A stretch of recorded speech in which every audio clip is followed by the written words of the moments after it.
क्या कहेंगे इस विषय में? हाँ, मैं पूछना चाहता हूँ, वो आज बात कर रहा है जिन्होंने राम को काल्पनिक कहा। वो आज बात कर रहा है जिन्होंने राम भक्तों की सीना गोली से छलनी किया।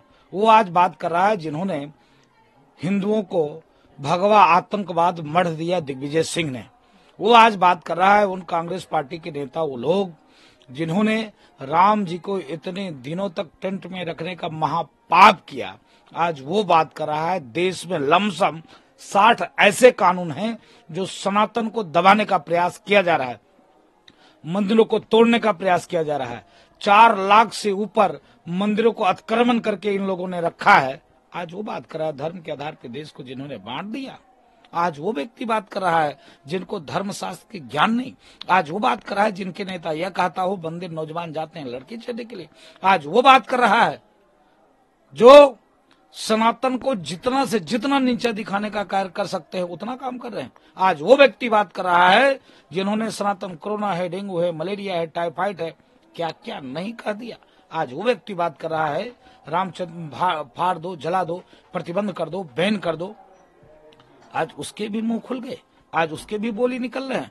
रही बात मंदिर तैयार नहीं हुआ है, प्राण प्रतिष्ठा, वो गलत बयानबाजी कर रहे हैं। दम हो आकर, अगर वाकई में उनकी राष्ट्रीय पार्टी है, अगर दम हो वाकई में वो सेकुलरिज्म को मानते हैं, वाकई में ये कहते हैं भारत में सर्वधर्म सद्भाव की बात और सर्वधर्म सद्भाव के लोग रहते हैं, अगर इस विचार के लेकर उनकी पार्टी है, आकर भगवान राम की जन्मभूमि आके दर्शन करें। उनको पता चल जाएगा कि मंदिर आधा है, अधूरा है, बना है कि नहीं बना है।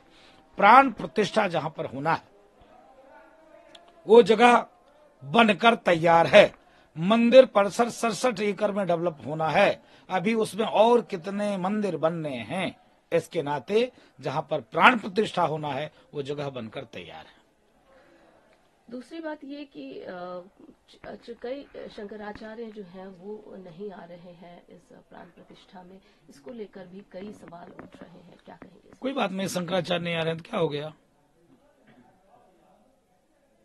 दिक्कत क्या है? शंकराचार्य जी नहीं आ रहे हैं तो वो शंकराचार्य राम जन्मभूमि की गवाही देने के लिए कोर्ट में गए थे क्या? हमारे रामानंदाचार्य जगत गुरु गए थे कोर्ट में गवाही देने के लिए। वो शंकराचार्य आज सवाल उठा रहे हैं जो शंकराचार्य रामालय ट्रस्ट बनाकर देश और दुनिया से पैसा कलेक्शन किया, देश और दुनिया से पैसा कलेक्शन किया, सोने इकट्ठा किए। वो पैसा कहां है? वो सोना कहां है? मैं उनसे सवाल पूछता हूं, उन शंकराचार्यों से। और रही बात, इस प्रकार से संतों को शोभा नहीं देता है। राम जन्मभूमि का विषय था निर्वाणी अखाड़ा से पूज्य बाबा अभिराम दास जी महाराज 1949 में जब वहां पर मूर्ति प्रकट हुई, तब से लेकर अभी तक पूजा करते हुए चले आ रहे। बाबा धर्मदास जी मुकदमा लड़ते थे, हम लोगों ने एक आवाज नहीं उठाई कि हमको रखा जाए कि नहीं रखा जाए। एक बार भी हम लोगों ने आवाज नहीं उठाई कि हमको रखा जाए कि नहीं रखा जाए। विषय सिर्फ इतना था, राम जन्मभूमि भव्य दिव्य मंदिर का निर्माण।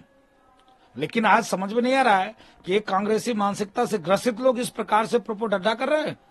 समझ भी नहीं आ रहा है साधु हैं कि किसी पार्टी के प्रवक्ता हैं, किसी पार्टी के पैरोकार हैं। ऐसे थोड़े नहीं होता है।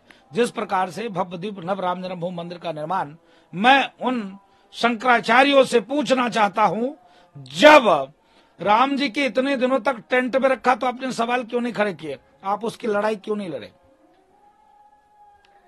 लेकिन बहुत सारे जो कांग्रेस के सीनियर लीडर हैं उन्होंने मना किया है कि वो नहीं आएंगे। अब उन्होंने साफ तौर पर कह दिया कि हम अभी नहीं आएंगे प्राण प्रतिष्ठा में। अच्छी बात है, इन राक्षसों को आना भी नहीं चाहिए जिन्होंने राम मंदिर के खिलाफ 16-16, 17-17 वकील खड़े किए, जिन्होंने जिस प्रकार से जब वहां पर डे टू डे सुनवाई के लिए जब इस पे विमर्श चल रहा था तो उन्होंने यह कहा था कि देश में गांव गरीब किसानों के कई लाख मुकदमे हैं, उसकी सुनवाई हो, राम मंदिर की सुनवाई की कौन सी जरूरत है।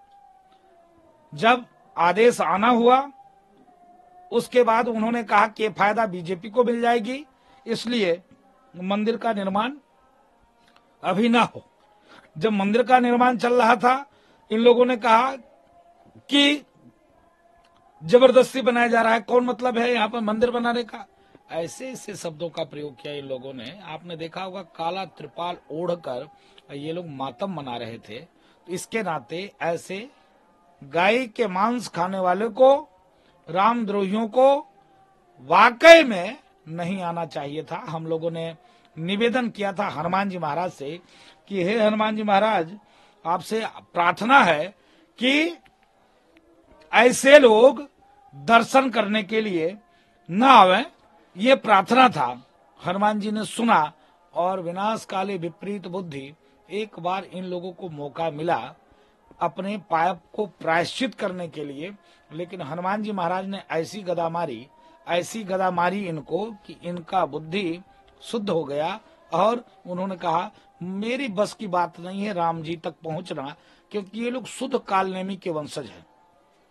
ये लोग शुद्ध रूप से रावण के खानदान की वो लोग हैं जो सत्य सनातन धर्म को आगे बढ़ना नहीं देखना चाहते हैं। इनको मंदिर मस्जिद से कोई मतलब नहीं है, इनको हिंदू और मुसलमान से मतलब है। ये शुद्ध रूप से अभी भी राजनीति ही करना चाहते हैं।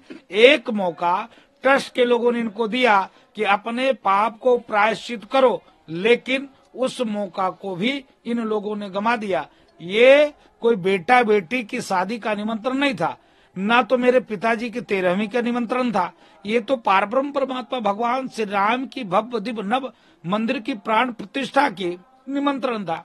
जब ये लोग टोपी पहनकर दूसरे को टोपी पहनाने के लिए जा सकते हैं, रोजा इफ्तारी में जा सकते हैं, आतंकवादियों के कार्यक्रम में जा सकते हैं, तो क्या 1 मिनट के लिए मैं मान लेता हूं कि इसमें बीएचपी आगे है, संघ आगे है, बीजेपी आगे है, तो क्या वो भारत के राजनीतिक दल के लोग नहीं हैं? वो क्या हिंदुस्तान के नागरिक नहीं है?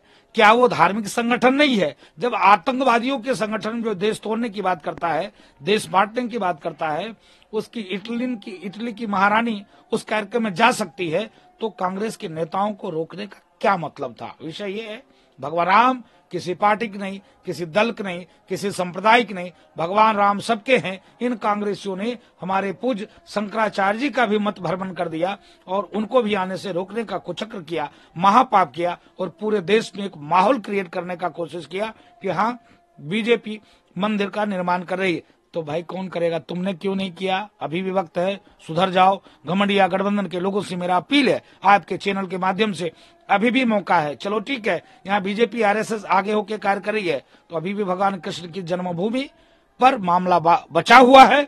हमारी तैयारी जो दूसरी है वह भगवान कृष्ण की जन्मभूमि, इसके बनने के बाद दूसरा संवैधानिक लड़ाई लड़कर और भगवान कृष्ण की जन्मभूमि मंदिर बनवाने जा रहे हैं।